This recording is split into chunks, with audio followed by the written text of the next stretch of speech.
Hey, what's up, everyone? Welcome to a special edition of Basically EMS. Here with Sir Wade. Hello, Sir Chris. Sir Wade, you've been knighted now. I love that. Congratulations. I love that for me. So we are up here in Sun Valley, Idaho at the St. Alphonsus Ski and Mountain Trauma Conference. So we're here representing Idaho Medical Academy, which is our main gig. Yeah. Our main job is working for them. So what have your thoughts been so far here at the conference? That's awesome. I've never been to an EMS-based conference like this, and it's really cool being in a room of really like-minded people. A lot of mustaches. A lot of mustaches. Yeah, for sure. And it's hard to pick up who's a fire guy and who's not nowadays, you know?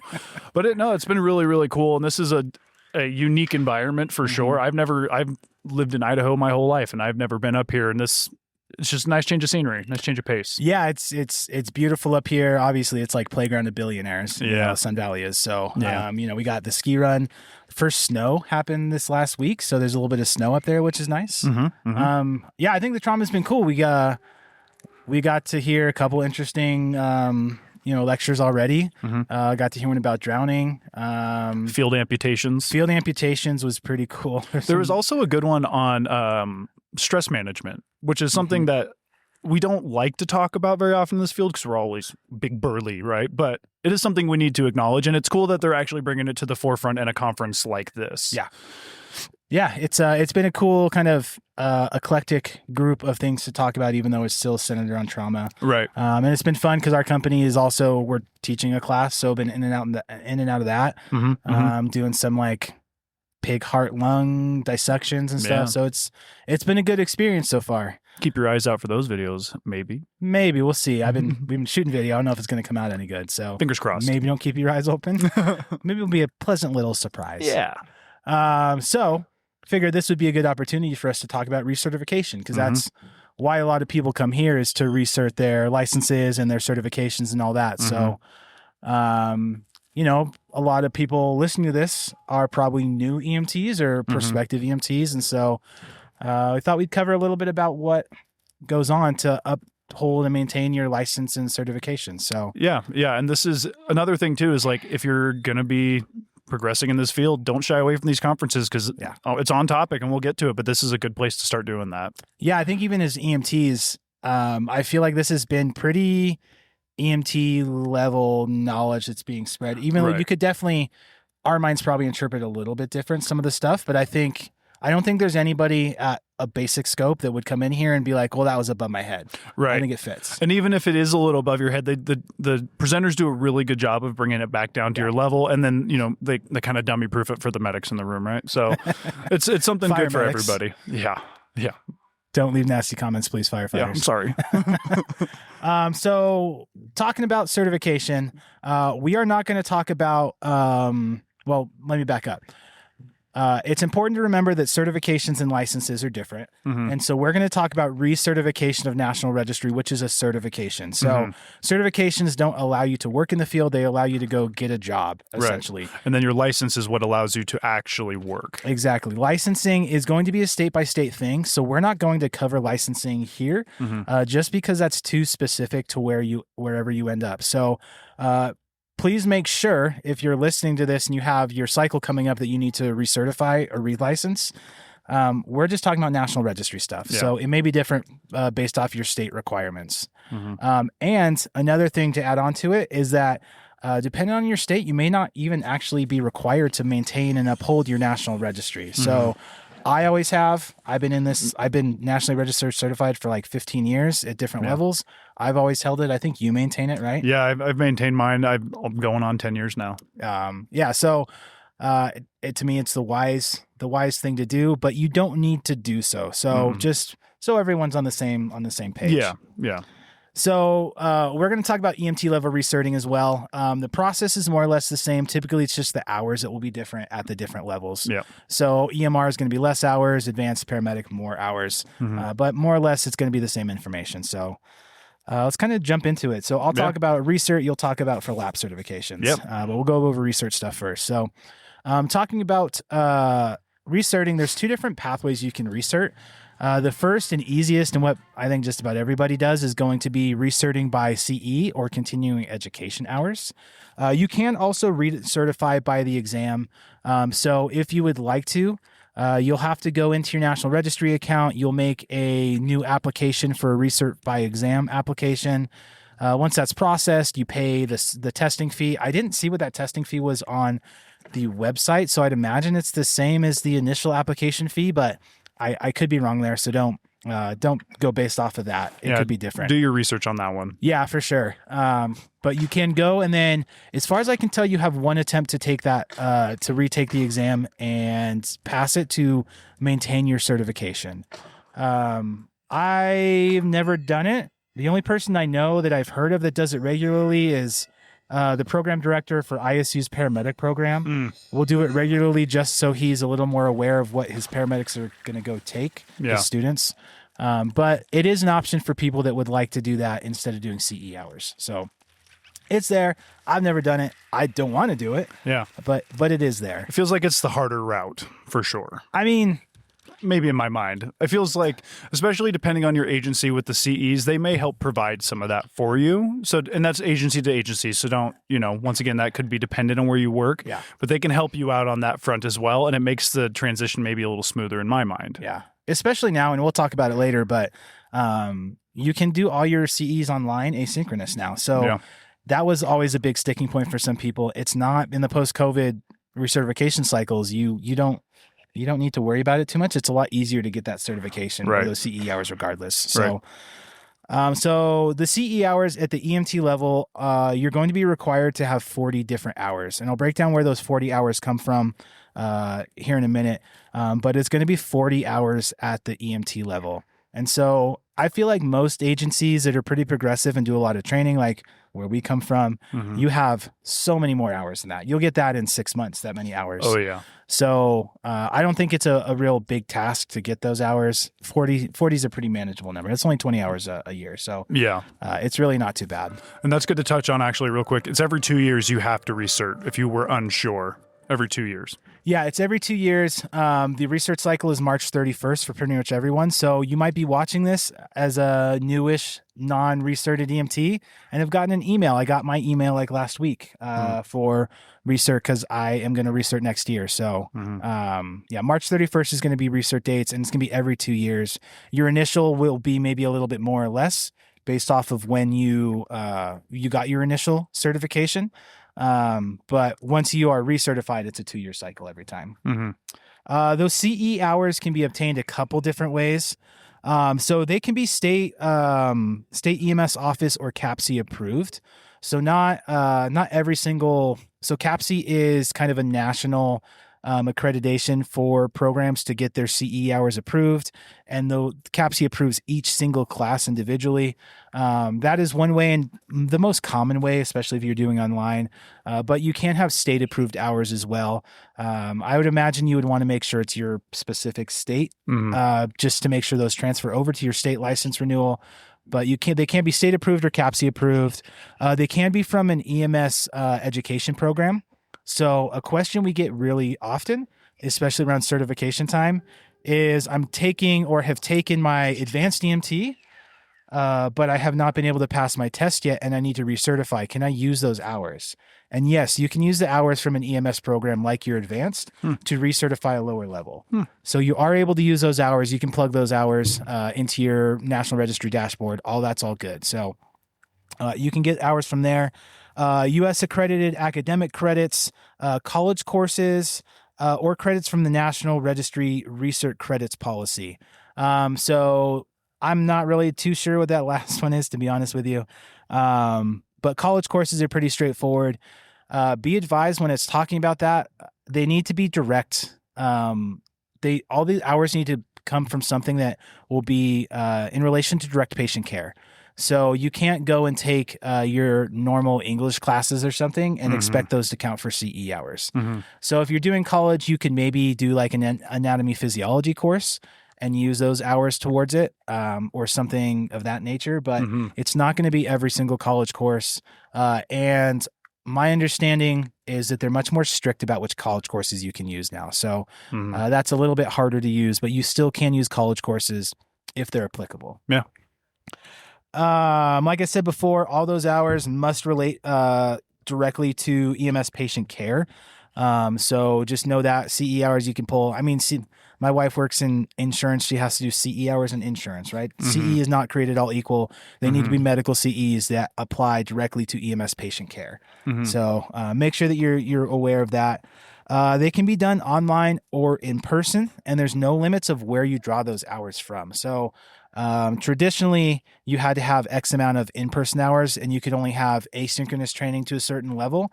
And that's no longer the case. So realistically, if you're going to do this, the easiest way, if you don't have it through your department, there's a ton of just online CE refresher programs that you can go pay. I think they're usually like $100 to $150.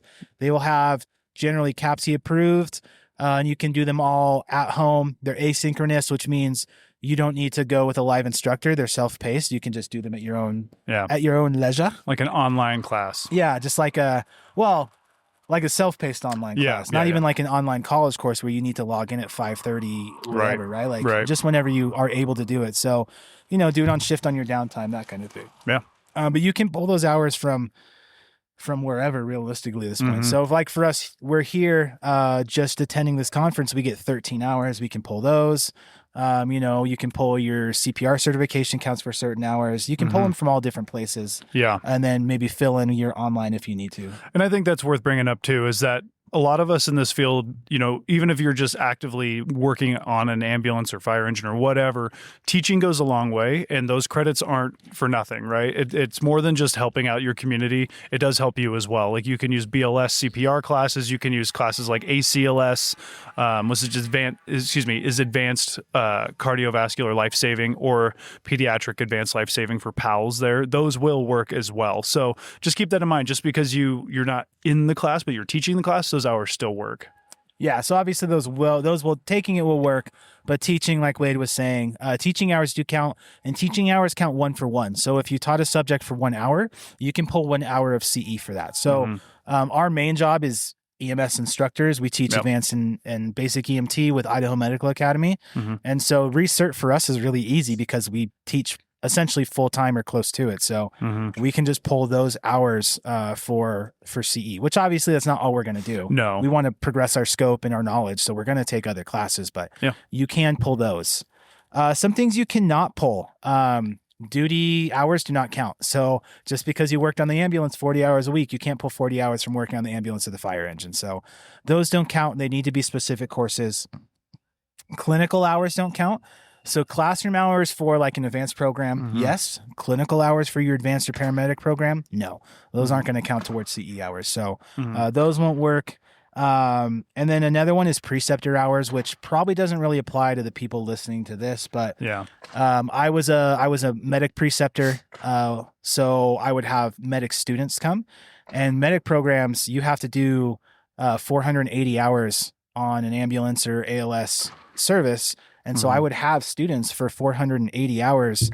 I can't count those hours towards my CE. So you can't use those if you happen to be a preceptor, which you're probably not. If you're listening to this, you probably already know that information, but just need to say it so we're clear on what is not allowed. Right.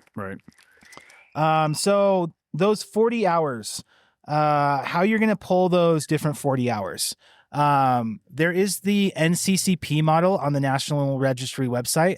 And so I really advise you to go look that up if you're not sure. And if you're going to try to pull hours yourself, if you go through a CE refresher program, it'll all be there for you. It will say this hour is going to count for this. You're all good there. If you're going to do it yourself by finding different classes or going to a conference or something, I highly advise going and looking at that because they are specific of where those hours need to be pulled from. So, those 40 hours break down to 20 national hours, and those are very specific of what National Registry requires. So you need to have 4 hours on airway, you need to have 5 on cardiology, 3 on trauma, 6 on medical, and 2 on EMS operations. So you can pull those from various classes, but they need to be specific to those different things. Whereas the next 10 is going to be a local or state requirement. So if your state or your local EMS certification licensing body has a requirement of what hours you need, they might have something different than National Registry on top of that. You'll need to pull those hours. If your state doesn't, Idaho State doesn't have any requirements of what they want us to do, we can just use whatever hours we would like at that point. So those are local or state. And then there's 10 individual hours in addition to all of those. That's kind of what interests you. What do you want to learn about? Go learn those things. So those first 20 hours, really specific. 10 more hours could be specific or could not. And the final 10 for your 40 are what you want to learn about. So typically, if you do like an online program, they'll have those 20 very specific, those 10 you can pick from for your local, and then you can kind of find what interests you for those final 10 to do something that seems a little more fun or whatever. That's another one. I'm going to plug it again. If there's a conference near you that looks interesting and it's EMS based, there you go. There's your 10 hours individually, maybe, depending on the conference. Yeah. It's been fun. It's been cool. It's been interesting. We're learning a lot. We're meeting a lot of people. It's a cool thing. Last thing to talk about for recertification. So March 31st is going to be your recertification date. Like I said before, you need to have all your education in, and you need to pay your fees and everything by March 31st. If you don't pay by March 31st on your recert year, you will lapse. So you have a month from when you fail to recert to pay an additional $50 fee and go and do to kind of re-up your lapsed certification. Sorry, lapse may not be the right word because you're going to talk about lapse certification. It may not be the right word. But you have 30 days to pay it. But all the education needs to have been done before that March 31st date. So if it's April 1st and you haven't done that 40 hours, then you're going to go kind of have to follow what Wade's going to talk about here in a minute. You have a fully lapsed certification. Right. So just keep that in mind. Like I said, it's November, and I've already gotten an email from the National Registry saying, you got 4 months to do your recert. So make sure you're aware of it. If you let this lapse, you probably won't be able to work. Right. So and don't let it lapse. Something else to consider too is don't just keep your eyes peeled for an email. Double check your account. It'll tell you. Your NREMT account will tell you when you're lapsing or when you're expiring. Yeah. Anything else, Mr. Chris? No, I think that's good. I think that's good on the recertification stuff. So yeah, there's definitely more to this, or there can be more to this. National Registry website has a bunch of FAQs and stuff. Definitely look at the NCCP model for 2025 to know where you have to pull from. And like I said, those numbers will be different on certification levels, so make sure you're aware of that. But it's a pretty straightforward process. All right, so let's talk about what happens if you are lapsed. You missed that time window. We need to do a different kind of application. So the process is fairly similar as far as the CE hours go. You are going to need to attain 40 hours and maintain that CPR certification. You need to make sure it's current. If you had one and it lapsed, get on that. Make sure you maintain that cert as well. Now, when it comes to what you will need to do, when you're making your application, you're going to need to include your lapsed certification in that. They're going to want to know that this is a re-entry pathway application. And then from there, you basically just have to schedule and take the National Registry exam. And then from there as well, you will have to find a state-approved psychomotor exam. The National Registry has put that onto the states at this point, so make sure whatever state you're in, that lines up. And then once again, it's going to be a re-entry application. And then from there, take your exam, pass it, and you're good to go, back on your way. Yeah, for the psychomotor exam, you can probably just find, I'd imagine most state-approved EMS programs can do that for you. Like we do that very often at Idaho Medical Academy, where a student has a lab certification and needs that psychomotor exam, and they come in and just do the psychomotor exam with us. But there is no longer a National Registry psychomotor exam, so it's a state-level thing. And so you have to go through a state-approved program to get that done. Yeah, as far as the cost on that psychomotor, it might be variable depending on the program as well. Yeah. So just make sure you're looking into it when you start getting into that pathway. Yeah. And we actually had a discussion about this earlier. Traditionally, if it was over 2 years, you had to retake the entire course. That is not the case for a lapsed certification anymore. So this is for anybody that is lapsed. It's maybe a little bit different if you have maintained your state licensing. We didn't look into that to be fair. I believe that if you have maintained a state license, I don't think you need to do the testing. I think you just have to have the CE hours, but I'm not 100% sure. The National Registry website does have that laid out if you've maintained your state license. So, we're just talking about if everything lapsed. Right. You know, you just you fell off the planet for a year or two. You change careers for a couple years and you want to come back. At this point, even if it's been 10 years and you were nationally registered 10 years ago, you just need to do those 40 hours and retake the exam, which is pretty nice. So if you have some old school, you know, salty dude telling you like, no, you need to retake the course, that's not the case. That update in 2025. I believe that actually updated, I think in July of this year. So it's a fairly recent thing. Good to know. Yeah, make sure that you are aware of that. This does not apply for students. If you are trying to get your initial and you fail the test 6 times, you still do need to retake the entire course. So that's still maintained for that situation, just not for the recertification. Yeah. Cool. Anything to add? It's cold. It is cold. It is very cold. Bit nippy. Yeah, I'm sure our cheeks look rosy, and you know, there's a nip in the air. Yeah. Old Jack Frost. Winter is coming. Winter is coming. Yes, as is recertification. So make sure that you're on that. Stay on top of it. Yeah, hopefully that's helpful for you. If you have any questions about recert, go ahead and just leave them in the comments. We'll try to answer those. We're not experts at it, but we're probably more knowledgeable than most people, being that we run an EMS education program. So we're happy to try to help out with those questions. Or you can always contact National Registry. Their contact information is easy to find. Highly suggest email. Yeah. Over phone. Phone can be pretty difficult with them sometimes. Yeah, you might sit on hold for a while. You might wait a week or two for your email response, but you know it will come to you. So real easy to find if you go on the NREMT.org website. And you scroll down to the bottom, you can see the contact us and you'll be able to find that there. So don't forget your recert, get on it, go do your CE hours, and don't feel like you're doing CE hours because you're being forced to. Like you should. Right. The best paramedics, the best EMTs are the ones that never stop learning and are always curious and always want to learn. And this is a fast-paced thing. So, you know, go out and find something you're excited about and go make it fun. And it'll just make you a better provider in the long run. So it's all about bettering yourself. End of the day. This is not a chore. This is an opportunity for us to be better at our jobs and better serve our patients and communities. So go out and do it and have fun. Thanks for watching. And we will, or listening. Sorry to the, we do have plenty of people that just listen. Thanks for watching, listening, and we'll check you guys on the next one. See ya.